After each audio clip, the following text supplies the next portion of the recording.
Have you ever gazed in wonder at the Great Pyramid? Have you marveled at the golden face of Tutankhamun? Or admired the delicate features of Queen Nefertiti? If you have, you'll probably like the History of Egypt podcast. Every week, we explore tales of this ancient culture. The History of Egypt is available wherever you get your podcasting fix. Come, let me introduce you to the world of ancient Egypt.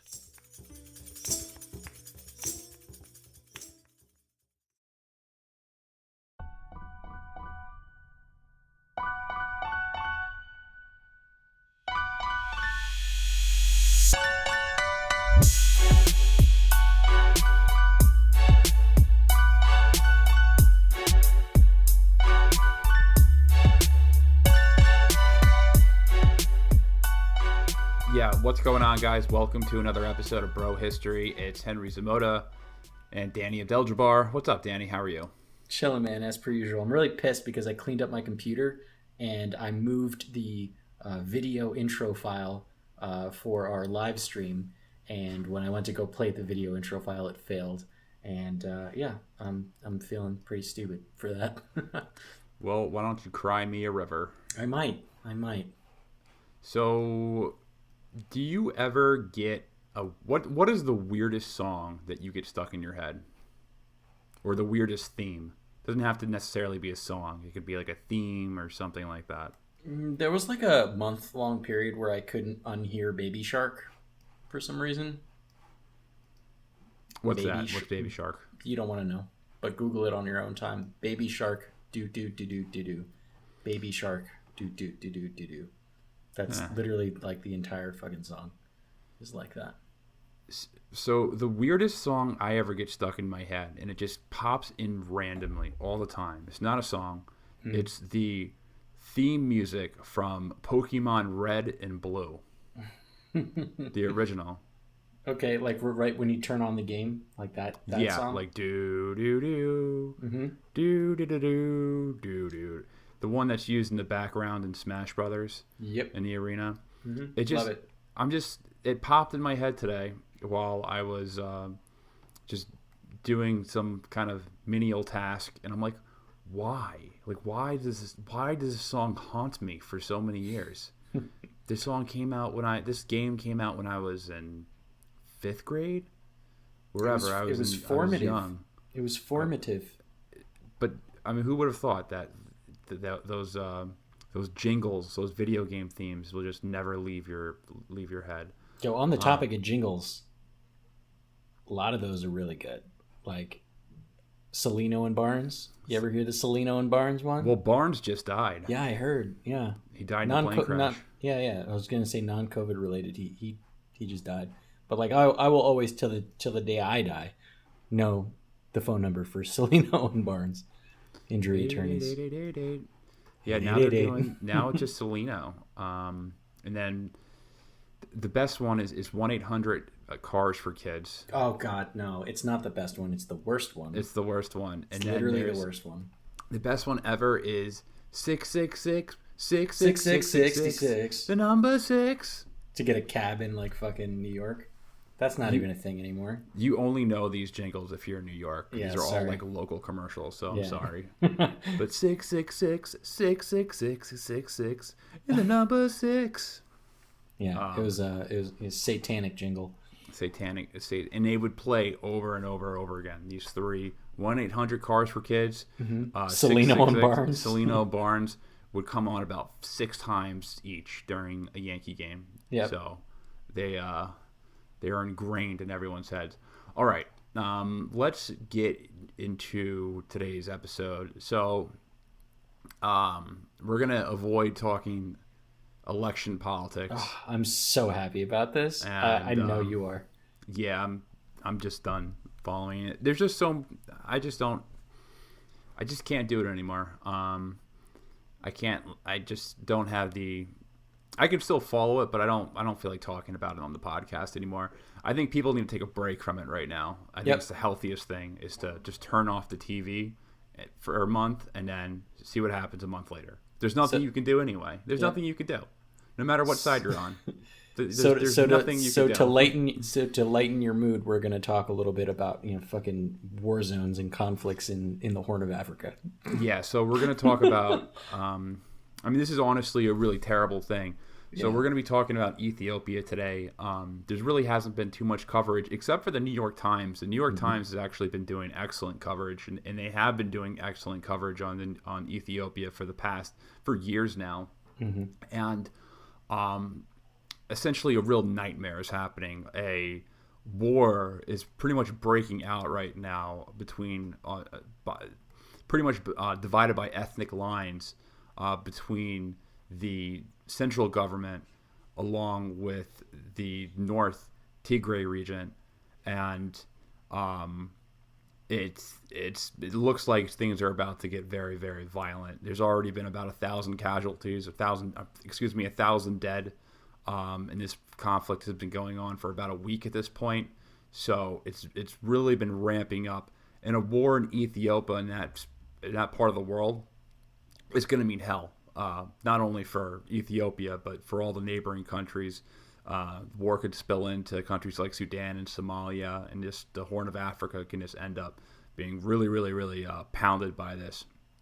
So, can you bring us up to speed? Like what's happening right now? High level stuff. The issue with this is that there's actually a media blackout on the ground right now, so not a lot of information's coming up. Right. So this is actually it's been pretty hard to get really on the ground details about this shit, but here's what we got so far. So on the 4th of November, the Ethiopian Prime Minister Abiy Ahmed, he basically started a military offensive against some forces in the Tigrays, in the region of Tigray, against the political party, the Tigray People's Liberation Front, or the TPLF, which we'll refer to it as moving forward. And they're basically the governing authority in that northern region of Ethiopia. And this is coming after months of tensions between the TPLF and the Abiy administration. This latest military action was basically started because there was evidently a nighttime assault by the TPLF on a major Ethiopian National Defense Force base in Tigray, which resulted in the killing of some non-Tigrayan soldiers, and apparently they also tried to make off with some armaments, some heavy artillery and other weapons. So this was like a breaking point for the federal government and for the Prime Minister Abiy, which basically he then declared, full out war against the Tigray. And he says that that was the red line. They had crossed the last red line. And we'll talk about the events that led up to it and why there was so much tension there, of course. But it's been, as you said, going on for about a week now. The military operation is still targeting Tigray's military establishments and the TPLF leadership, though not its citizens, according to the federal government. I can't independently verify that. All I know is that thousands of people have died. 1,000 people have died, at least. At least this is the best numbers that we can find so far. But the reason why we can't really know a whole lot just yet is because evidently there is a state of emergency declared on Tigray from the federal government and by the Council of Representatives, which are in Ethiopia. And they've effectively isolated it from the rest of Ethiopia, and they've implemented a phone blackout and an internet blackout in the entire region. So it's really hard to get really, really accurate information out of there. But we're following it pretty closely. Any questions? As closely as we can, which is difficult. There are reports of people. At this point, I just been hearing things about. Amnesty International has been releasing stuff about there being potential massacres and atrocities there, which I'm sure there are. Probably because the reason why this is so Ethiopia is a unique country. They're the 12th largest country in the world. So Ethiopia is the second largest country in Africa. They have a population of 110 million people. Right. So this isn't like a small country like Libya with less than 10 million people. This country has a humongous population compared to the rest of Africa. It's also got a very strong economy, and it's a big like player in African geopolitics as well. The seat of the African Union is in Ethiopia and Addis Ababa, and just that whole region is basically propped up by the Ethiopian stability and security forces. And Ethiopia, in a lot of ways, is propped up by the U.S. Ethiopia serves as like the U.S. policeman in the Horn of Africa. So let's just say if we want to invade Somalia, we're not going to go invade Somalia with U.S. troops. We're going to send Ethiopia to do it. Right. But what makes this, I guess the genesis of this is that there are between 80 to 90 different ethnic groups within Ethiopia. Yep. And the dominant groups, extremely diverse. It's very diverse, and the dominant groups are the Oromo, the Amhara, the Somali, and the Tigray. The Tigray is the one group up in the north. The Oromo right now is the group that they're the majority, but they have control over the government right now. The prime minister right now is Oromo. However, over the past years, for pretty much all of Ethiopia and its modern constitution, they've been ran by the minority coalition, the Tigray, which is about 5-6% of the population. The TPLF, right.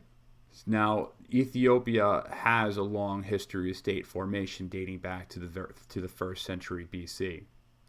So I guess the majority of their history has really been mainly ruled by monarchies. Like there hasn't really been a modern nation state, but there's been empires and going back to, who knows, but super rich history. Like their ancient history, like super long. Like they go back to like Solomon's time. Like King Solomon in the Bible and the Torah. Like, these guys are old as dirt. And modern history goes. I guess you could start modern history, just for shits and gigs. If you want to start in 1974, that's when they were taken over by communist military dictatorship. Because Ethiopia didn't have the same level of colonization as let's just say the Sudan did.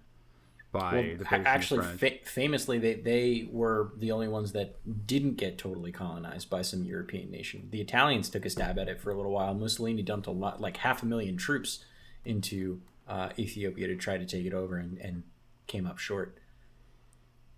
Yeah, them and Libya are like the only two countries that not to get colonized. Yep. But in the 1970s, Ethiopia was taken over by a communist military dictatorship, and they held power until the early 90s, until 1991. But they were eventually overthrown by the Ethiopian People Revolutionary Democratic Front. The EPRDF. And the EPRDF consisted of 4 parties, and these are the dominant parties today: the Tigray People's Liberation Front, the TPLF, the Amhara Democratic Party. The Amhara are the second largest population and probably the most abused population in Ethiopia. The ADP, the Oromo Democratic Party, the ODP, which is the current majority and the heads of state, and then the Southern Ethiopian People's Democratic Movement, the SEPDM.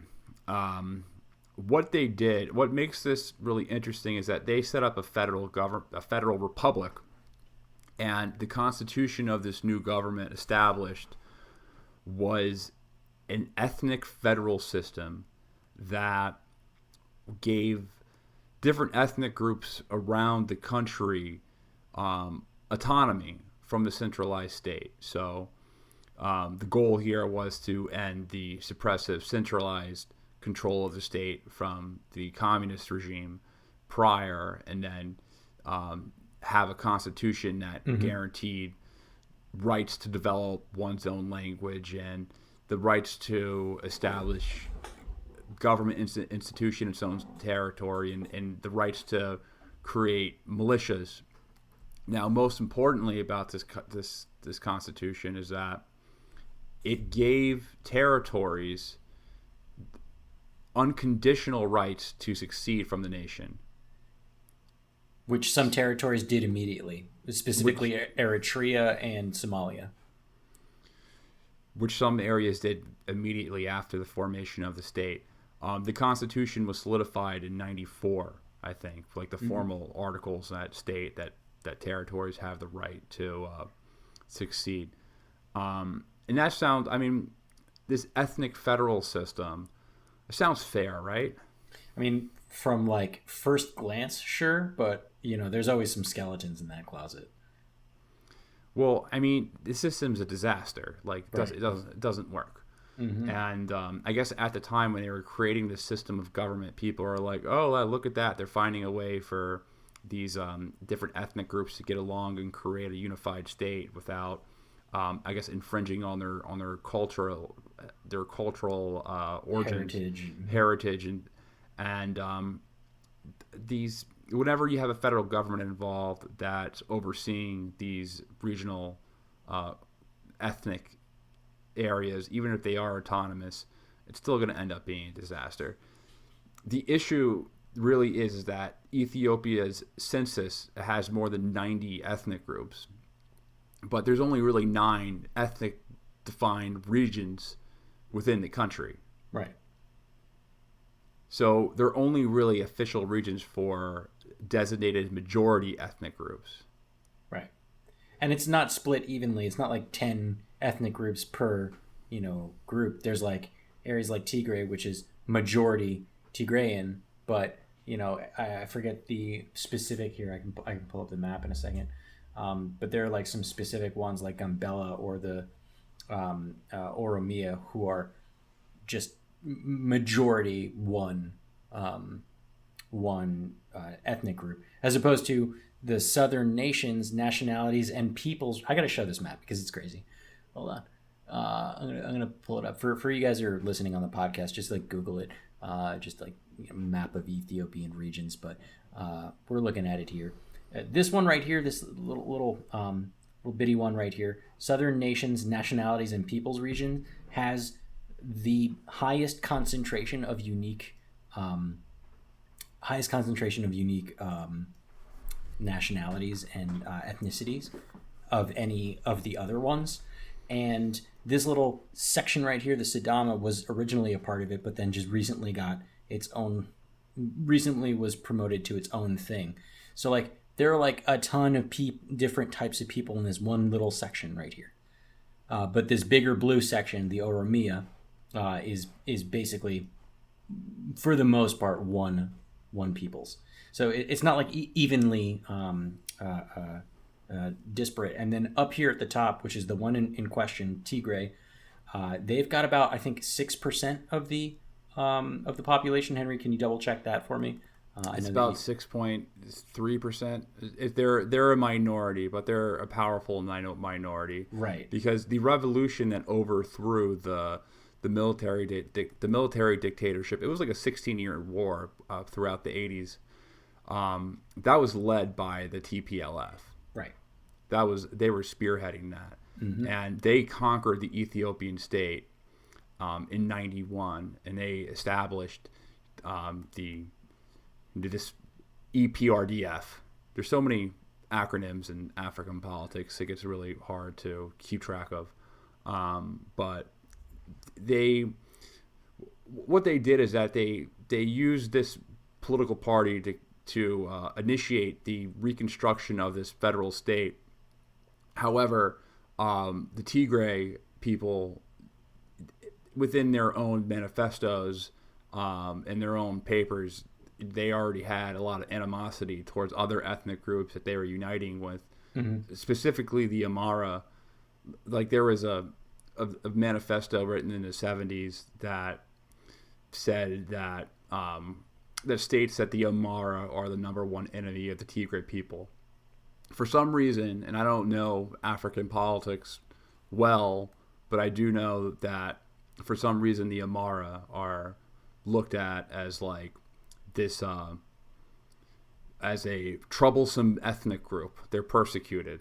They're treated like, how Ukrainians used to be treated in like the 20s, or Kurds used to be treated now. So they're persecuted from both the Tigray and the larger majority Oromo groups.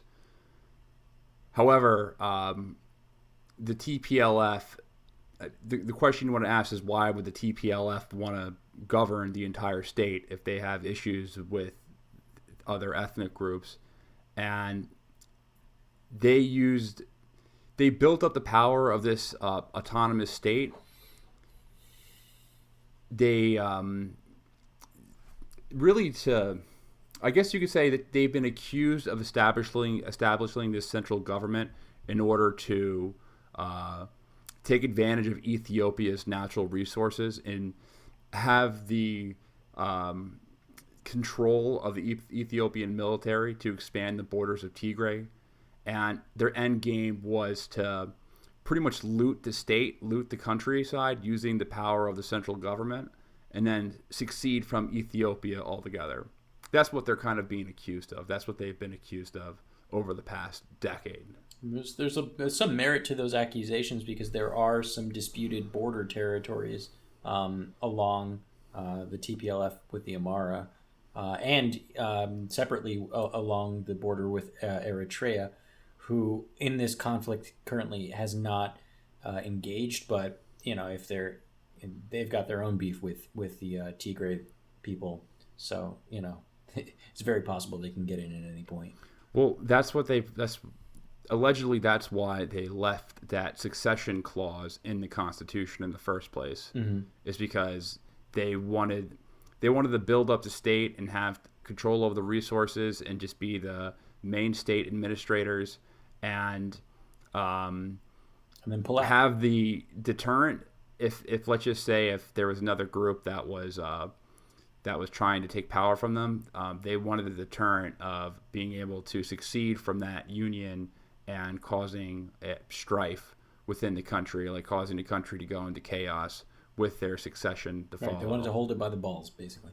Yeah, essentially hold it by the balls, because they've been in power for a long time, since 2018.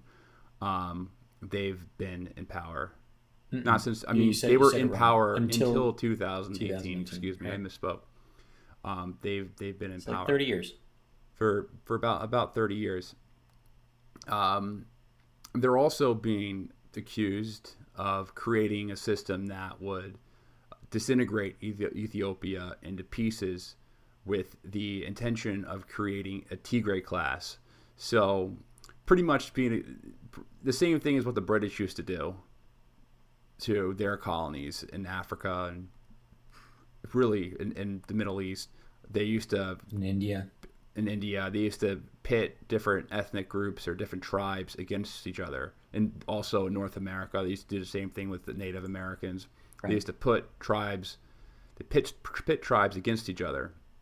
So that's what the Tigray are being accused of doing.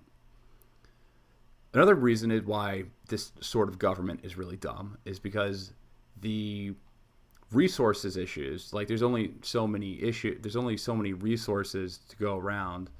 So if you're defining these autonomous zones by ethnicity, then some ethnic groups are going to get the shit end of the stick. Right. Not all areas have access to important resources in Africa, like water or timber or land that you can actually pasture and coffee beans, grow crops or coffee beans. That's a thing. You can distribute land, but then that causes you to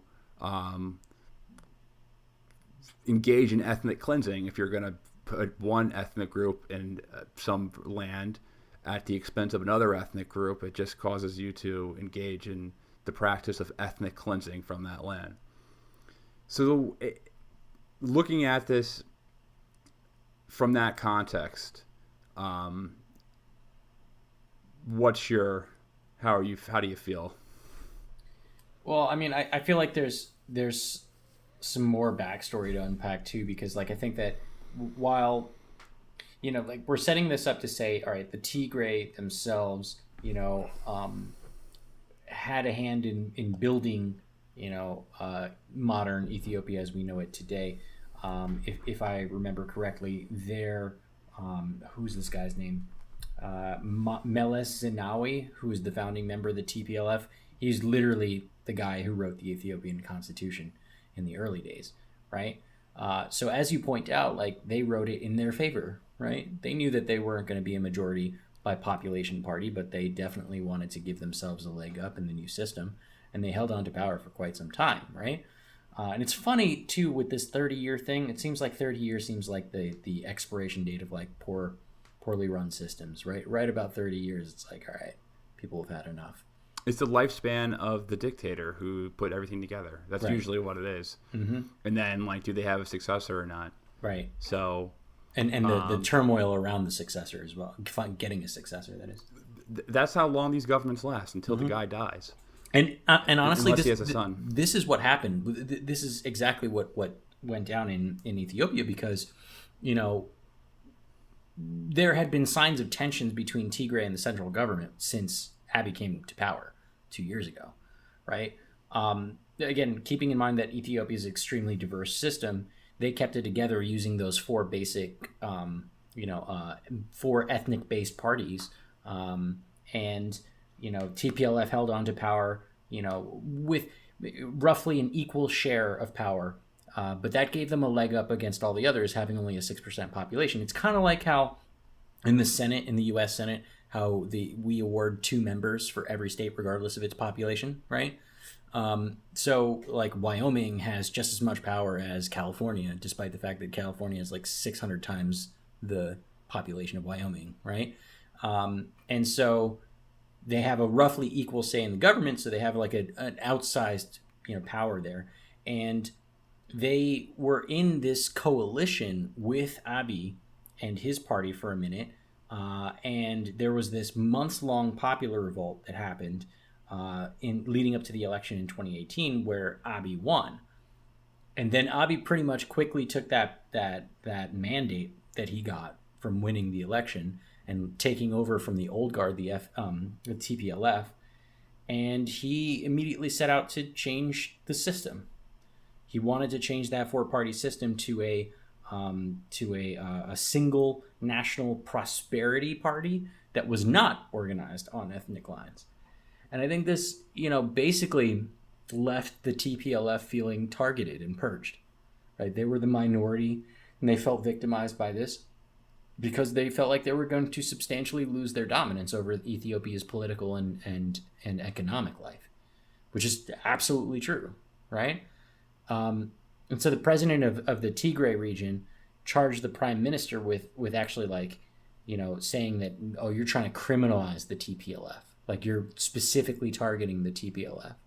But in actuality, it was just Tigray was just losing their political power, you know.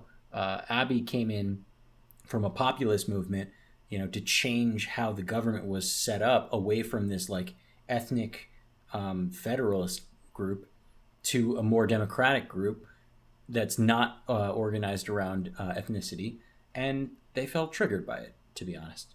This is how they felt about it. And so TPLF basically countered by breaking away from this new governing coalition, and they are accused of trying to unite some opposition forces within the rest of Ethiopia, so in other regions of Ethiopia, to try and, you know, undermine Abiy and the anti-federalist coalition, but that really didn't work out so well. And there's also no hard evidence of this either. This is just what I'm reading, so take that with a grain of salt. But in general, though, I think they've pretty much isolated themselves from this whole political process. And basically, you know, Abiy's democratic reforms, it just didn't sit well with the TPLF, with Tigray. And I think that, you know, this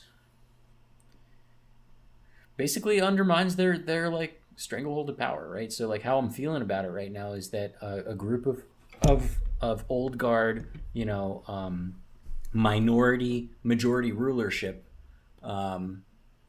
is losing their power, and now they're freaking out about it. And now they're doing things that I think are very very questionable. As an example, they recently held, so they've been putting off in elections in Ethiopia for quite some time, both regional and federal. And there was one scheduled for August 2020 that got postponed again. And basically legislators from Tigray, they all protested this. A lot of them actually left the upper house. And in September, the TPLF basically held a sham election in Tigray, and they reported, you want to take a stab at like what they won, but you want to take a stab at what percentage they won by? 90% or something. 98%. 98%. There was an election in. Oh man, there was a couple of elections in Africa. I think it may have been in Sudan where the incumbent won by 90%. It was something so ridiculous. But these countries in Africa are among the most, if not the most, corrupt countries on earth. Well, obviously, I think it's clear that this was not overseen by international observers, right? And for you folks who have been reeling over U.S. politics and like the election results here, like they had a real sham election where it was obviously clear that it wasn't even mail-in ballots. It was just like they just declared victory with 98%. And in Yemen, they had an election with one man on the ballot. Yep, that's true. I remember that. Yeah. So consider yourself lucky. Hadi had the guy that Hillary, and wait, here's the kicker. So I love this one. Hadi, the successor to the previous ruler Salih,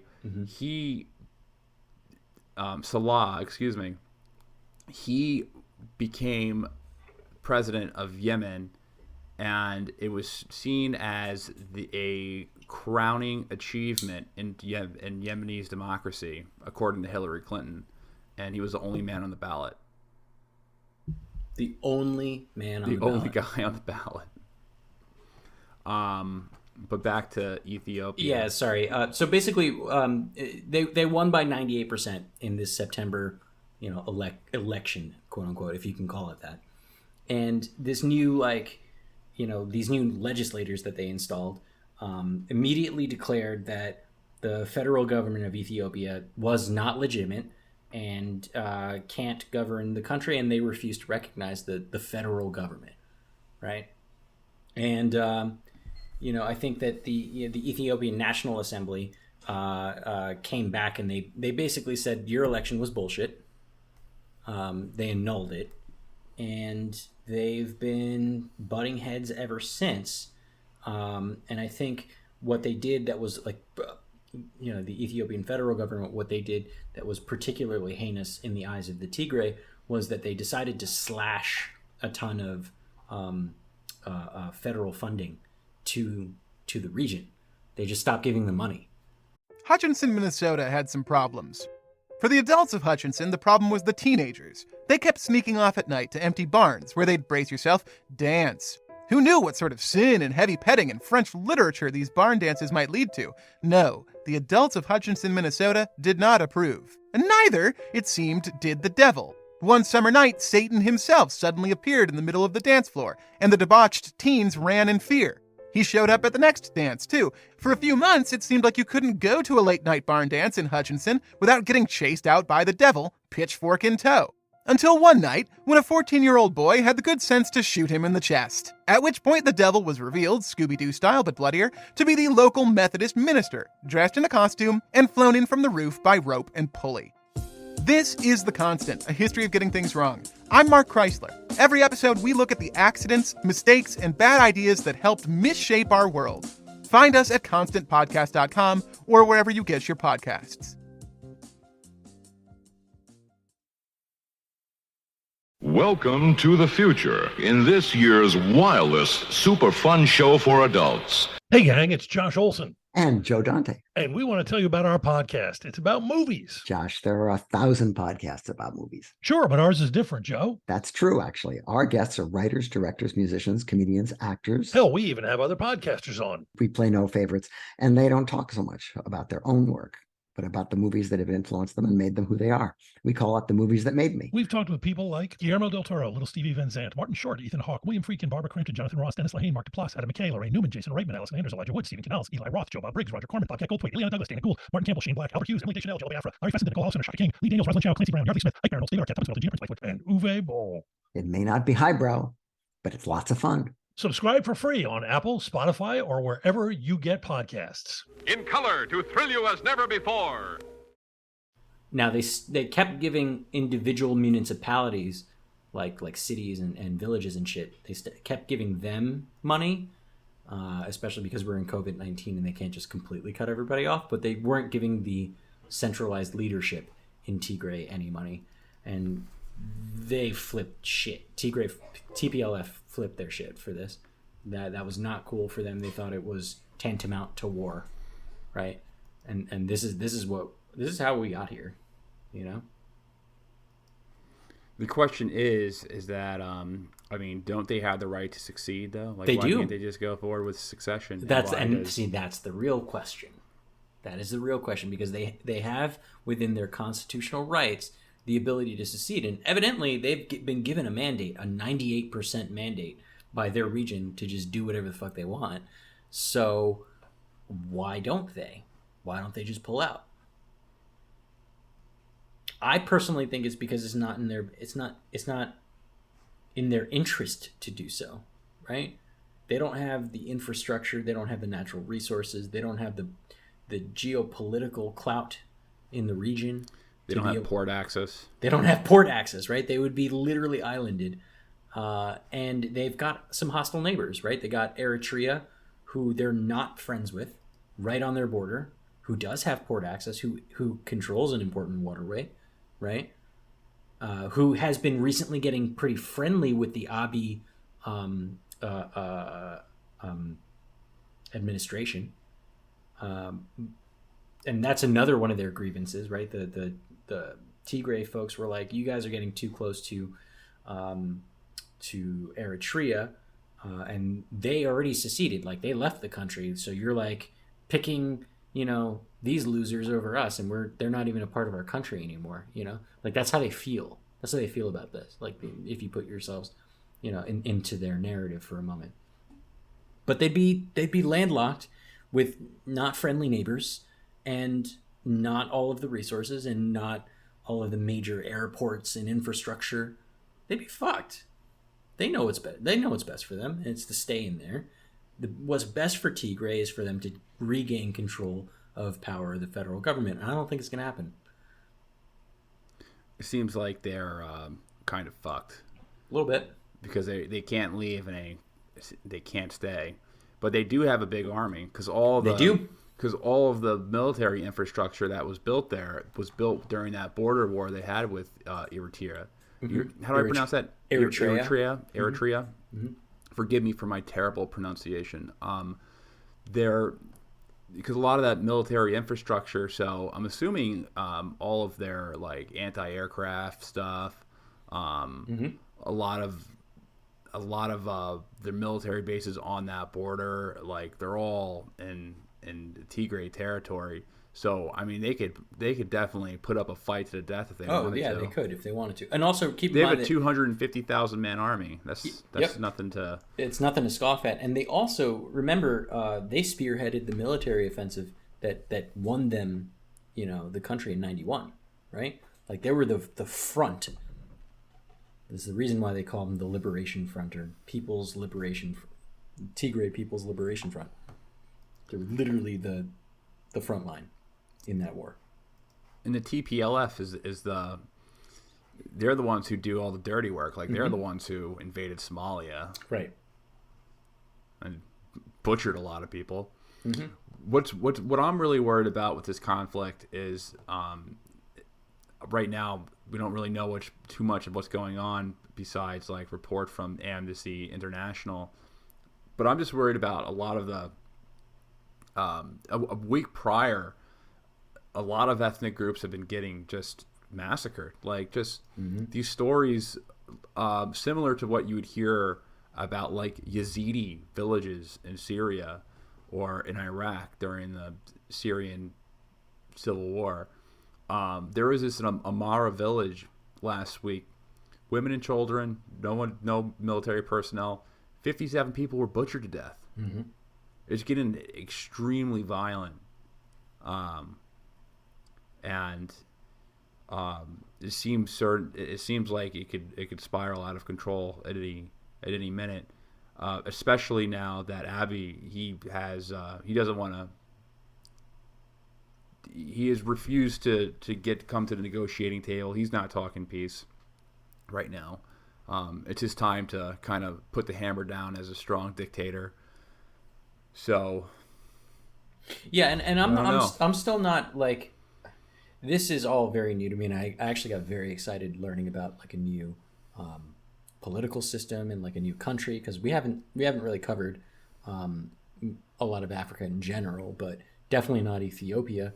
And I'm still learning about this, and I still haven't formulated my opinions on Abiy and whether or not his intentions for his government and his governing style is something that I agree with or not yet. But it seems to me that from the face of it, it looks like he's acting from a moral high ground here, right? It sounds like we have a separatist minority group who's losing control, that's causing trouble. That's what it looks like. What remains to be seen, and what troubles me about this, is that there's a media blackout. There's a phone blackout, so we can't see or hear anything that's going on the ground. I've heard reports of airstrikes, and how airstrikes go down, right? There's a lot of collateral damage that end up happening from this. You pointed out one such example, and so it's very easy to go down this slippery slope of, you're a populist leader, in a country that was rife with corruption, and you want to put down a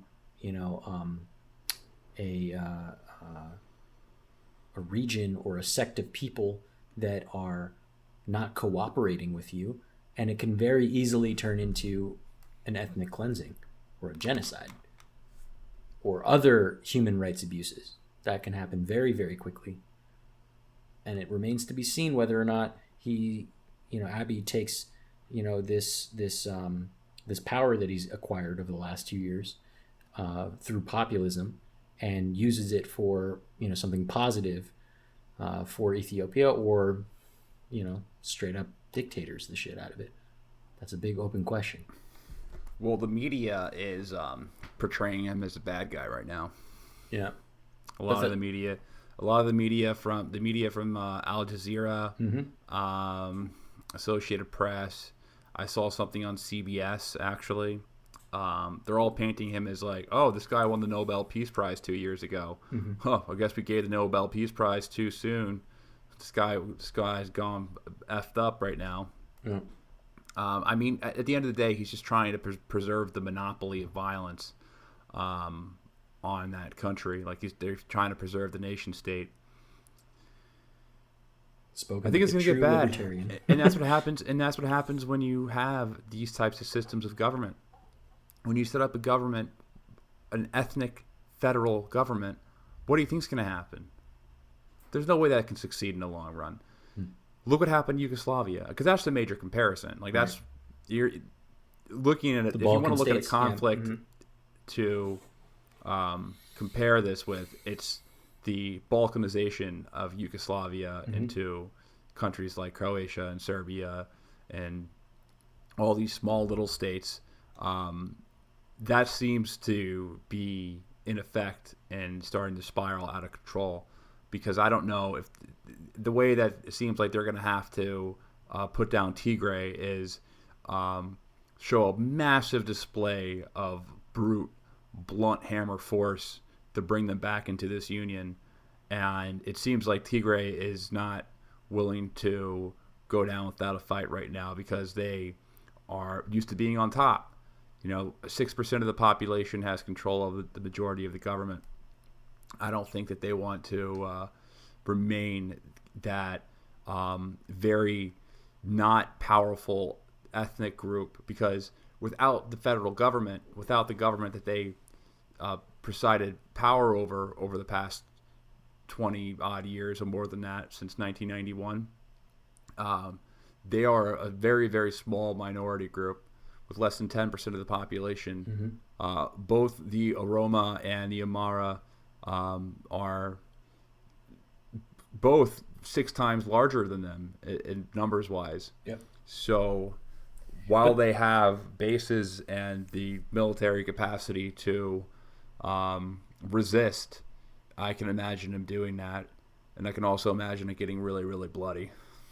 I mean, but with that in mind, there are people, we don't want like an equally oppositely bad thing to happen to the Tigray people either, right? Right. Despite the fact that we are, I mean, I don't want anything. I don't think anyone wants any of this to happen. Right. Despite the fact that we're probably in agreement that this minority group, probably held on to power against probably the best interests of the country, right? We also don't looting and stealing. I mean, that's basically what was going on. That's what they wanted to. That's that's clear. That's been going on. That's what's been going on, and that's what happened. That's what happens in a lot of these countries in Africa. These people ask why are countries poor in Africa. It's because of corrupt governments. It's because the governments loot the nation, and they do it.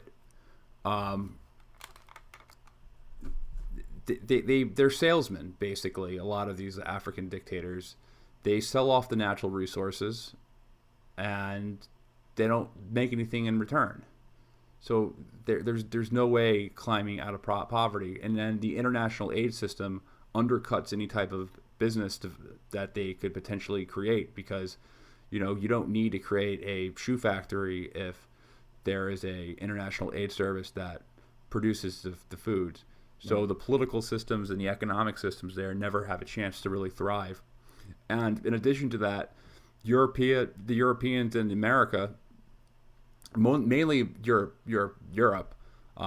still thinks that Africa is their playground, and they kind of treat it as it is, their playground.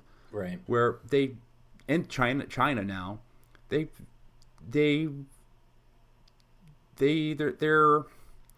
They basically give just them predatory drew a bunch of, IMF lines. loans. Yeah, exactly. They just drew a bunch of lines in the formerly, colonized African nations and said, "Figure it out," right? But by "figure it out," they mean we're going to pull the strings and you're going to do as we say, and we're going to install people that are friendly to us economically, right? And rather than directly colonize you, we're just going to quasi-colonize you through, through predatory loans, as you say, or through taking natural resources at rock bottom prices.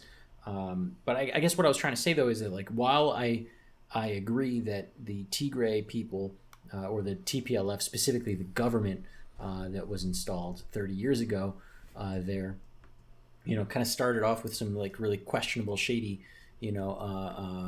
reasons. I would hate for there to be a situation where Tigray people, not government, that reside elsewhere in Ethiopia are persecuted and potentially like ethnically cleansed, because there are Tigray people that live elsewhere and that have no connections to TPLF government, who are right now at risk because we have a popularized and polarized government that is largely supporting Abiy, in this military campaign against like a minority region, right? So again, there is a slippery slope here.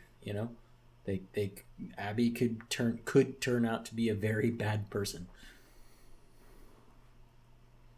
And a lot of times these types of situations escalates that decline from, I guess, even if you consider someone to be a moral populist at one point, this is where, when you have the state in your hand and you're able to use it like a hammer, usually these are the times this is where.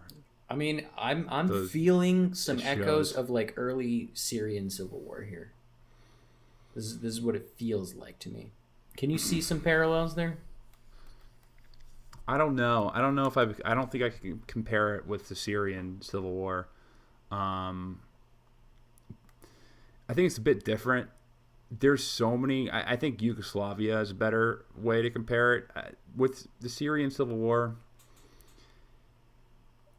a lot of that stuff was manufactured. a lot of that stuff was manufactured from outside powers. Like, yeah, there was definitely anti-Assad groups out, but first of all, Syria was in a better economic position, and the standard of living was better among most Syria, like the average Syrian, like the standard of living was higher. Another thing is that the rebels were funded by outside powers with the intent to overthrow the government and create a caliphate type Islamist type government. I think some people, like some groups, wish to balkanize that region and that area, and not just Syria but Iraq as well, into these smaller enclaves that were sectarian-ish and ethnically divided. So a Shia and a Sunni and a Kurdish state. I mean, we've already seen maps of that. We were going over that map with Danny Scherzen. Remember that? So, well, I mean, hear me out. The major one. difference is because there's so many different ethnic groups in Ethiopia, and also, I don't know if there's the same interest in the U.S. wanting to cause havoc there. I think the U.S. probably sees Ethiopia better off as stable rather than as a country that can get out of control. I agree with that, but I don't necessarily think the outside influence would be coming from the United States. I think it'd be coming from elsewhere. Where do you think outside influence would come from? So particularly, I think it would be coming from Islamist groups in the region, because Ethiopia is obviously propped up by the West, specifically the U.S., to be the anchor state in that region, and they're the spring off point for literally everything in Africa, and specifically the Horn of Africa region. And I'd like to talk a little bit about like the Horn of Africa and some of the geopolitical implications of this, because I think it helps make my case here. Just one thing that I'll point out is that very recently some armaments were stopped at the border of Sudan heading for the Tigray region. And it's unclear where those armaments were coming from, but it's clear that someone is sending them weapons, right? So while today it remains a internal, like, sectarian, divide issue, I think it can blow up. It is very rife for that situation, and there's a lot of instability in the Horn of Africa in general. We have to keep in mind, again, as you pointed out in the top of this episode, this is a country with a population of 110 million people. It's the second largest country in Africa. It's one of the largest in the world, and it shares a border with 6 African nations, right? All of which have very different styles of government, all of which are in very different, political situations right now. And there's so much instability and humanitarian issues that are going on in that region right now. I think if this goes on for very much longer, first of all, the big issue is that there's going to be refugees everywhere. Like, there's already refugees pouring into the Sudan. There's already so many of them in Sudan, in the Gedaref state, which borders Tigray right now. I think there's more than 6,000 forces right now, Sudanese forces that are on the border in the Gedaref state, basically poised to make sure shit doesn't go down. But so many thousands of people are there. There are truckloads of people going into the Gedaref state in Sudan. And what's interesting about this is that, Sudan and their leadership is poised very interestingly here, in being kind of peacekeepers, right? Because Sudan, I think it was like a few weeks ago, if I'm not mistaken, the U.S. basically pulled Sudan off the list of U.S. State-sponsored terrorisms, right? So they're no longer a terrorist state, according to the U.S., and they've been getting a bunch of backing from a lot of Gulf states who approve of them and their actions with Israel, specifically the warming conditions with Israel. And so basically the Sudanese prime minister has some clout now right? So he's trying to act as the mediator, the moderator between the two parties. But we're talking about a state that was recently like a major terrorist state, or a major sponsor of state sponsor of terrorism. Not to mention that Somalia has always been rife with issues, has always been crazy. Sea pirates is like the least of the concern, right? I think that this could easily turn into a situation where if this keep in mind that Tigray forces, they're not a small military. You said 250,000 people in their army. They have plenty of armaments. They have plenty of weapons. They can fight. And if this is a protracted war, like right now, as an example, Ethiopia has had to pull its security presence from its neighbors. So as an example, they tend to be the peacekeepers in the region, propped up by the United States. And in recent weeks, they've actually been pulling. There was like a report by Reuters that said that if they keep redeploying their troops away from the border of Somalia, that those areas will become more vulnerable to Al-Shabaab, which is an Al-Qaeda-linked insurgency. So Al-Qaeda's fucking around over there, you know? And right now, if they're moving all their troops away from that border so that they can fight a war with themselves, what do you think is going to happen then? Well, I think the big... What will create a potential like large terrorist threat in Ethiopia or an Islamic insurgency would be if there was a state sponsor, most likely. I don't know. I'm trying to put my Machiavellian hat on. Like, who would have an interest in imploding the country and just causing an absolute chaotic war in the Horn of Africa? Like, this is worst case scenario. Like, who would have that interest in doing that? I don't think really any state has that interest in doing something like that. The only one, I'm just like shooting from the hip right here, but maybe, and I'm putting an absolute Machiavellian hat on. I don't necessarily think this is true, but I'm just throwing this out here.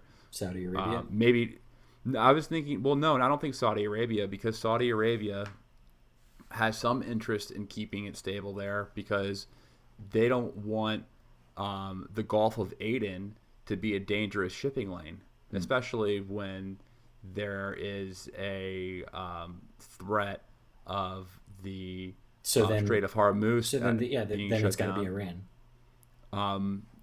Maybe it could be Iran. Let's just say, I mean, that's what the U.S. would say. That's what the U.S. would use as a pretext. If there was any Shia on the shore of the Horn of Africa, would be immediately condemned as Iran. They would be like, oh, the Houthis are now linking up with forces in Somalia, right across the the Tigray river region. Right. The extent of Iran's proxies are going to cross into Africa. Mm-hmm. Yeah, I just thought about that. Put your tinfoil hat on and fucking buckle up for this one. What if this is a conspiracy? Like super clear. I've not read this anywhere. I have no data for this, but I'm just playing this game. Biden, president,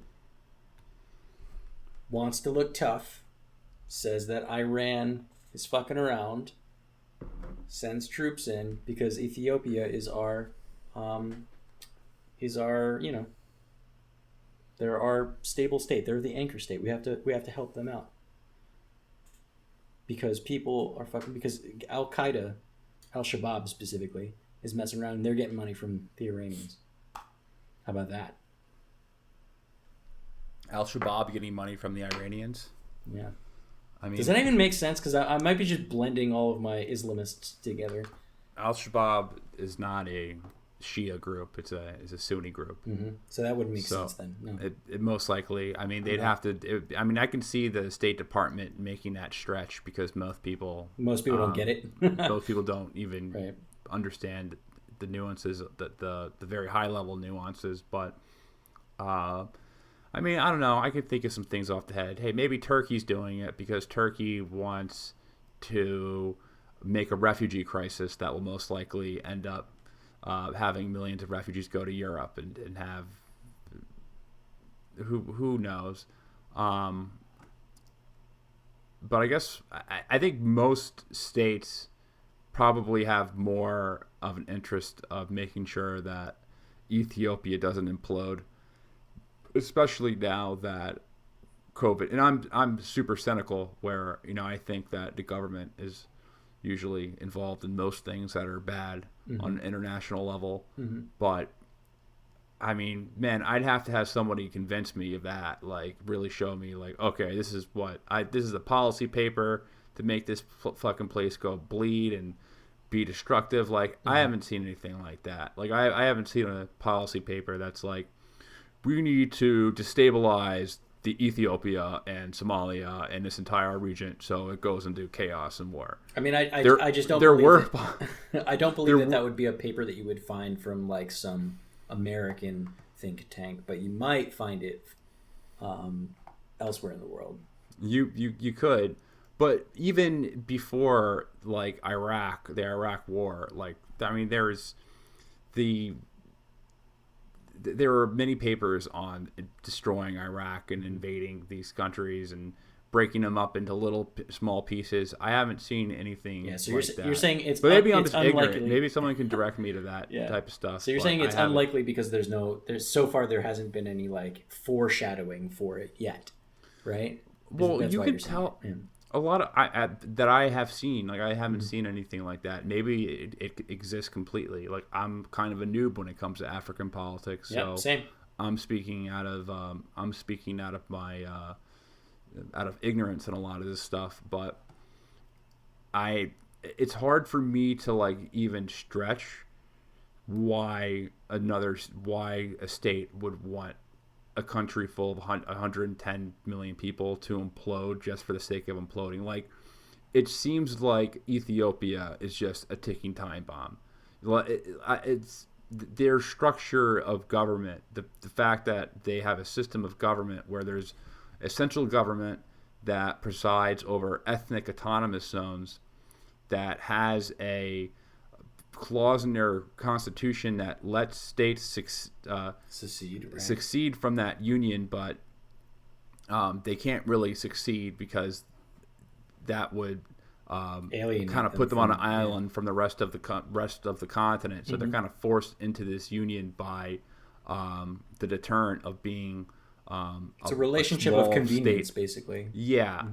The fact that they're kind of unstuck in this kind of really lousy system for a lot of people, or as far as maybe it's good for creating increasing Ethiopia's GDP compared to other African countries. However, I don't think it's good for the probably the overall health of the nation to have a system set up like that.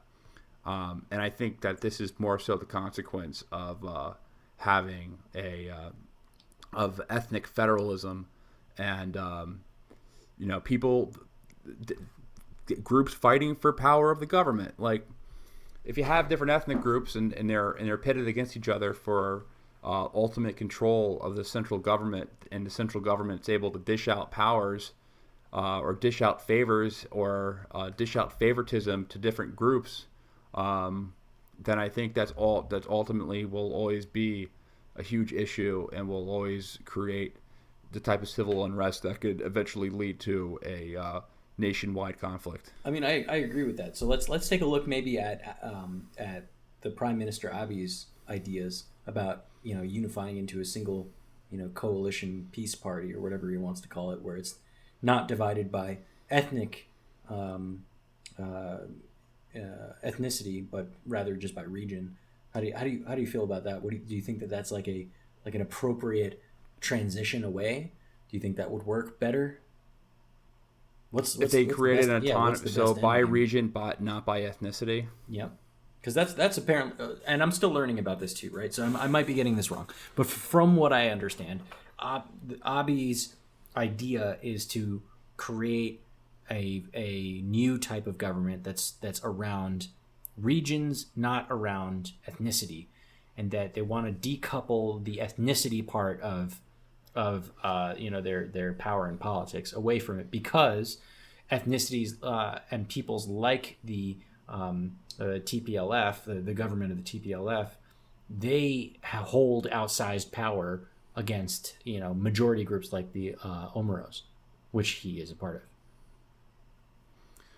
As long as a system of government doesn't participate in any type of regional favoritism, because that can happen too. If a government favors an ethnic group, or if they favor a region, it's the same type of thing. You're picking one group other than the other. I mean, that happens in a lot of countries where you'll see a central government favor urban areas rather than rural areas, and they'll actually incentivize, they'll tax the farmers to pay for their manufacturing sectors, to build up their manufacturing sectors, and that causes a lot of poverty outside in their rural areas, and it creates a really big kind of class divide. The class divide, man. There are really many reasons to listen to our podcast, Big Picture Science. It's kind of a challenge to summarize them all, Molly. Okay, here's a reason to listen to our show, Big Picture Science, because you love to be surprised by science news. We love to be surprised by science news. So, for instance, I learned on our own show that I had been driving around with precious metals in my truck before it was stolen. That was brought up in our show about precious metals and also rare metals, like most of the things in your catalytic converter. I was surprised to learn that we may begin naming heat waves like we do hurricanes. Prepare yourself for heat wave Lucifer. I don't think I can prepare myself for that. Look, we like surprising our listeners. We like surprising ourselves by reporting new developments in science, and while asking the big picture questions about why they matter and how they will affect our lives today and in the future. Well, we can't affect lives in the past, right? Oh, I guess that's a point. So the podcast is called Big Picture Science, and you can hear it wherever you get your podcasts. We are the hosts. Seth is a scientist. I'm a science journalist, and we talk to people smarter than us. We hope you'll take a listen. So I think that has the opportunity to be really destructive within a state as well. I think the main thing is just limiting the amount of kind of special grants and special favoritism that the central authorities can give, because people are always going to fight for that type of power. I mean, look at the U.S., man. And now, I mean, we got to go back to the election right now. Let's just use our election as an example. Mm-hmm. So the United States is, I think, genuinely, most people are very friendly, are very generous people in the U.S. Sure. Most of your neighbors you get along with most people that you interact with on a day-to-day basis. Most people are pretty kind. If you drop your wallet, most people will return it to you. Americans are generally nice to each other. Would you agree? 100%. No matter what in your politics, rarely ever comes up. Mm-hmm. Like, I can know someone for a decade, never know their politics. And I imagine a lot of people, for most people who are not politically active, that's people don't really know people's politics. It used to be in this country where talking about politics, it was like a taboo. Right. There's a really funny Dave Chappelle bit where he's like, white people don't want to ever talk about politics, but they'll talk about like other obscene stuff. Mm-hmm. So he's like, Dave, don't bring up politics at the table. And he's like, all right, where was I? So I was fucking my wife in the ass. Yeah. So when politics was more taboo than talking about anal, that was the days. Those were the days. So, but now people are, at least for this period of time, like I guess over the past 4 years with Donald Trump, people definitely got more engaged in politics. Whether they've become more conservative or more liberal or whatever. Right now, it's at an all-time peak because we've had like a 4-year. We're basically at the last season of Game of Thrones, and instead of it being season 8 being a complete wash, we're at like season 8, and it's like just as compelling and interesting because Yeah. there's all this crazy plot twist and all that stuff, and people are their anxiety levels up because they feel the stakes are so high. To be completely honest, the chances are between Joe Biden and Donald Trump governing in a way that's significantly different from one each other is not really that big. Nope. Like, there's going to be policy changes, but overall, their foreign policy will probably be really similar. Just like wrapped up with a different bow. That's it. Both of their economic policies will be about spending money. It's like Republicans will be like, Donald Trump was the best Republican president ever. Well, Donald Trump, if you're going by Increase the budget deficit by like $4 trillion. Yeah, or something like that, if you're going by those standards of what Republicans used to stand for, like being fiscally responsible, then he spent more money than Barack Obama in his first 4 terms. So I think that's just the general trend, is that the U.S. is just going to keep on printing money and keep on being fiscally reckless until the printing press breaks, until we just literally can't run out of ink on the dollar. I don't think that's really going to change too much, no matter who's president. It's probably this is kind of a side tangent, but a Biden presidency and a Republican Senate probably mitigates the amount of money printing and government spending, just because Republicans always kind of find their stones whenever there's a Democrat in office, and they'll be like, oh, we can't spend that much. But I digress. You were going to talk about Ethiopia, though. People seem to really... All right, the point I'm trying to make is that people in the U.S., no one's going to go to your fucking house from the rival political opposition and strip you of your stuff, most likely. People are going to tax you higher. But there's not going to be like some large-scale systematic oppression from one group to another in the U.S. I know we're polarized, but that's just not likely to happen. Right. And look at us. Like, people are going fucking crazy over politics in the U.S. right now. Now, the reason why people are so divided in the U.S. is because of the stakes, because our federal government is so powerful. Imagine if the stakes were higher. Like the federal government, who was in power in the federal government literally meant you're like real economic depression. Like, okay, if if someone in my ethnic group becomes president, we'll live a comfortable lifestyle. We'll all be rich. If the opposite comes, I'll live in complete poverty and shit. Right. Like, if the stakes were that high, and not even just like the memes that you see on both sides about how the economy is going to go to shit if the other side wins. We're not talking about that. We're talking about like the actual implications, right? Where like overnight the shift of wealth will happen. Yeah. Literally overnight the shift of wealth. Like literally, not metaphorically, not hyperbolically, like literally money will change hands immediately. If there's like a high amount of people from one group who work for the government and they're automatically just fired right afterwards, and then replaced by people of the opposite. Like, imagine if you're a bunch of, and just take this election for example, of a bunch of Republicans after Biden is inaugurated. You have like every single Republican who works for the government fired, like every single one, and then replaced by a Democrat. Like every cop, like every Republican cop is fired and replaced by a cop that's a Democrat. Right.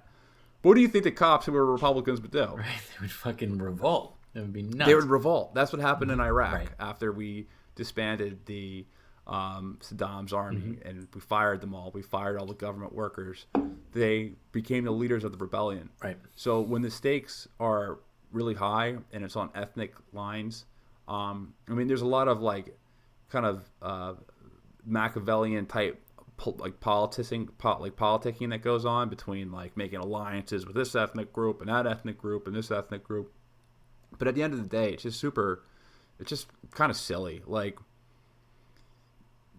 civic nationalism is more effective, and I'm saying this as a libertarian, but like civic nationalism is a healthier way to live in a nation rather than ethnic nationalism, which is the worst way to divide a country is through ethnic nationalism or sectarian nationalism. They're both terrible. I think ethnic nationalism is worse because you can't change your ethnicity. You can choose your political party, but you can't choose how you were born.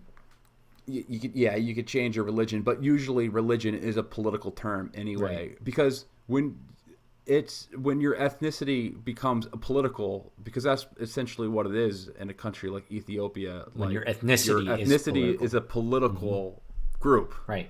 Well, that's why I was talking about like the Tigray people who live outside of the Tigray region are in like at real risk of being persecuted because of this. Yeah. So the stakes are that high. That's why they're resisting, and they're ready. They have a 250,000 man army that's ready to fucking fight.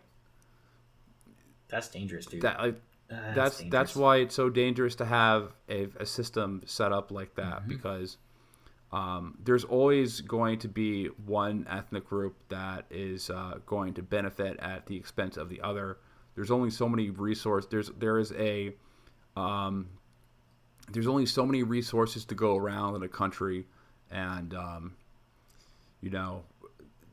dividing it within ethnic lines is just, the people who said it was going to be a disaster in the 90s when they did, they're being proven right now. And I think the current conflict is the consequence of that failed system rather than foreign power or someone else trying to wag the tail on a specific group to fight.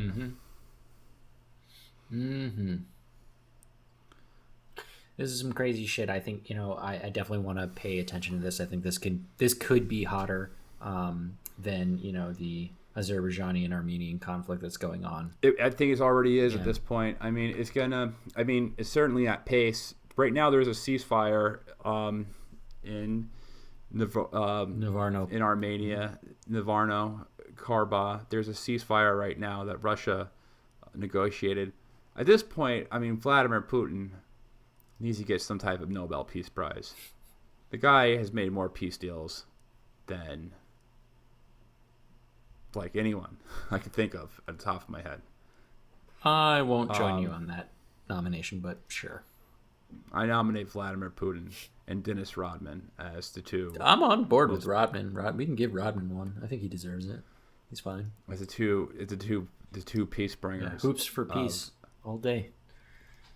How far are we? We're an hour and 16 minutes into this podcast. Do you want to switch real quick to another topic, or do you want to continue this? Up to you, man. I've expended my note capability on this one anyway. So Trump is bringing in Douglas McGregor as a senior Pentagon advisor, and it seems to be a sign that they're going to push before he goes, if he goes. That's a real fucking question.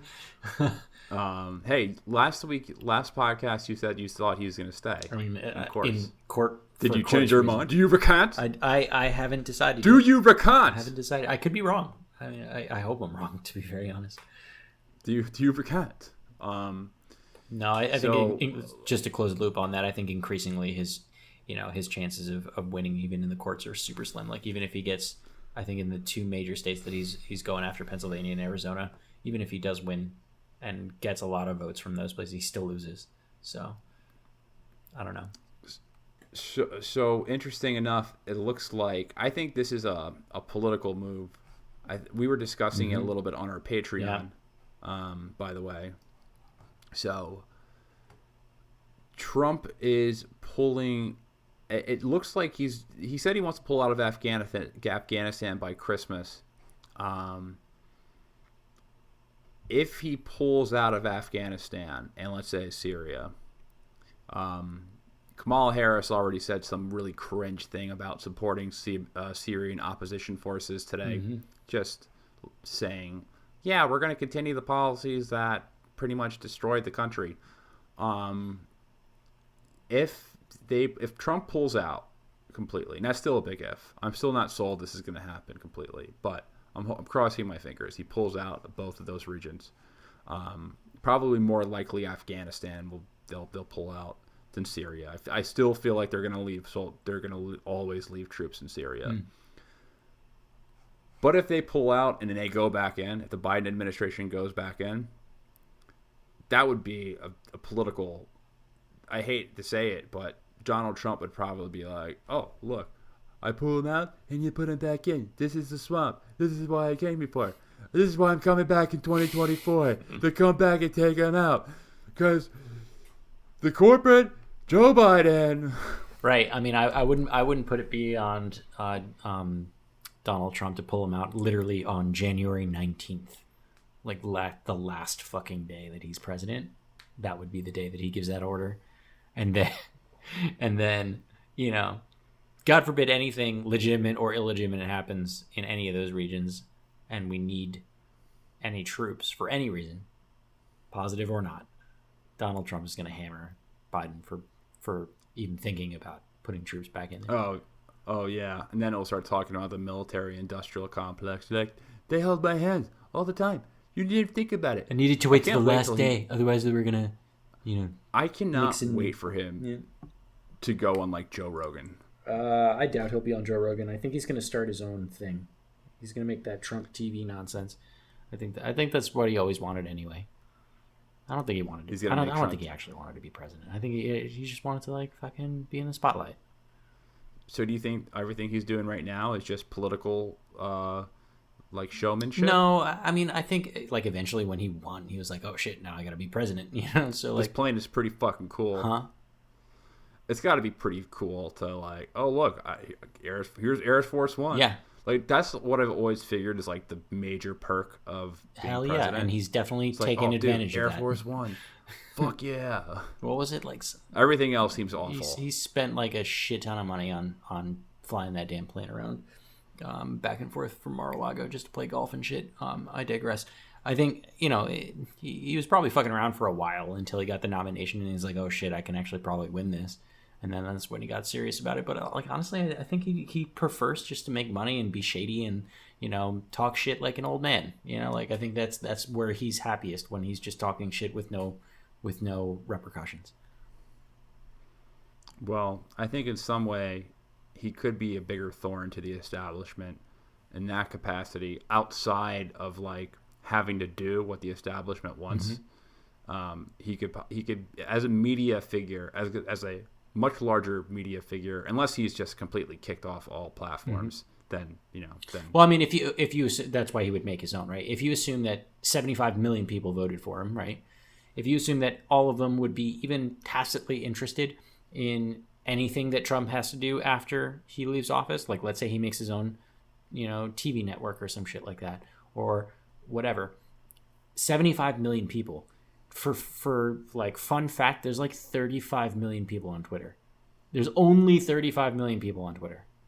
Imagine if he gets half of the people that voted for him to like follow him on whatever it is that his next thing is, whether it's like a TV show, whether it's maybe he makes his own fucking social media. Maybe he boosts Parler, which, by the way, is banning people. Free speech my ass.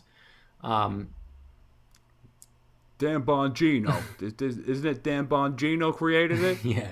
It's Dan Bongino. I'm the conservative Italian guy who used to be from the Secret Service. He offered a bounty. Hey, fuck you, eh? He offered a bounty for Twitter or Facebook personalities with more than I think it was like 12 million or something like that. No, more than 50,000 followers on either Facebook or Twitter. If you had that and you joined Parler, that he would give you, like, some amount of money. It was like $12,000 or some shit, like, or $20,000.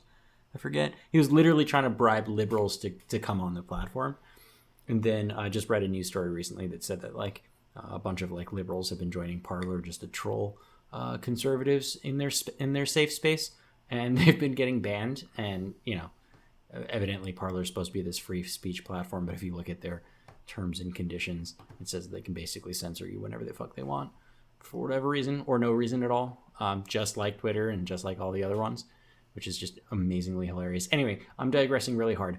If half of the people who voted for Trump decide to follow him and do whatever it is that he decides he wants to do media-wise, he would immediately have an equal number of users or viewers as Twitter.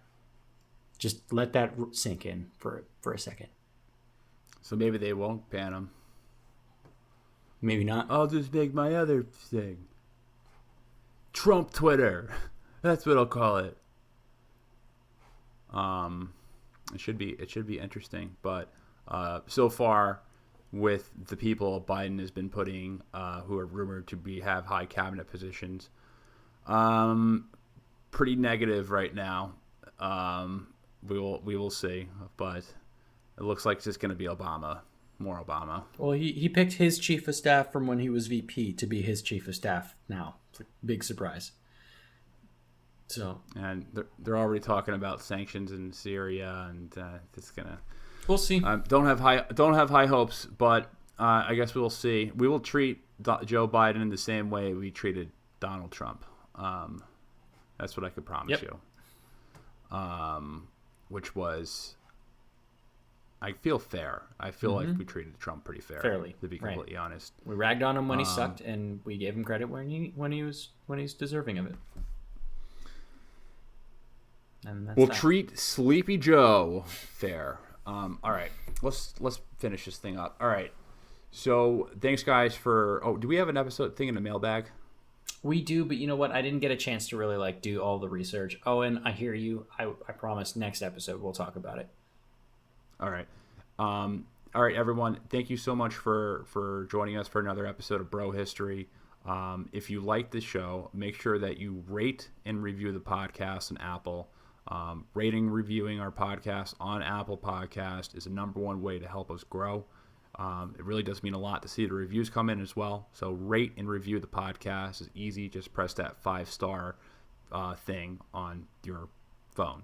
And then if you want to join our Patreon, you can join it for just $1. You get access to our Slack. So our Slack account is like a kind of like a instant messenger thing. I think people know what Slack is. I know some people don't know what Slack is. It's a messaging. It's a messaging platform. It's fun. We get some heated debates. It gets spicy sometimes.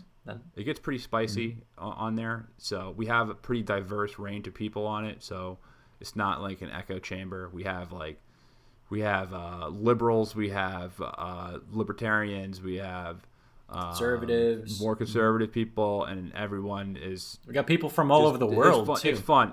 We have people from all over the world. So join the Patreon, and then is there anything else? There's also additional content on there as well. So is there anything else I'm forgetting to plug? Nope. Some good. We're having some good guests on in the next few weeks. So get pumped about that. We're bringing guests back.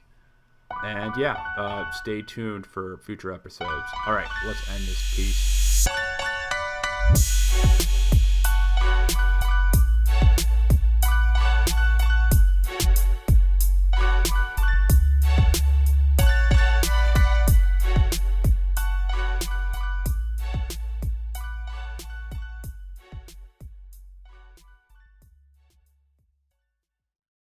If you enjoy bizarre true stories, then the Useless Information Podcast is the podcast for you. For example, did you know that author Robert Louis Stevenson gave his birthday away? Or that there was a football team that played for 6 years before someone realized that the school never ever existed? Or that a dog in upstate New York was once placed on trial for murder? Well, to hear these and hundreds of additional fascinating true stories from the Flipside history, be sure to check out the Useless Information Podcast. That's the Useless Information Podcast, podcasting worldwide since 2008 and available on Apple Podcasts, Spotify, or wherever you're listening right now. Be sure to check it out.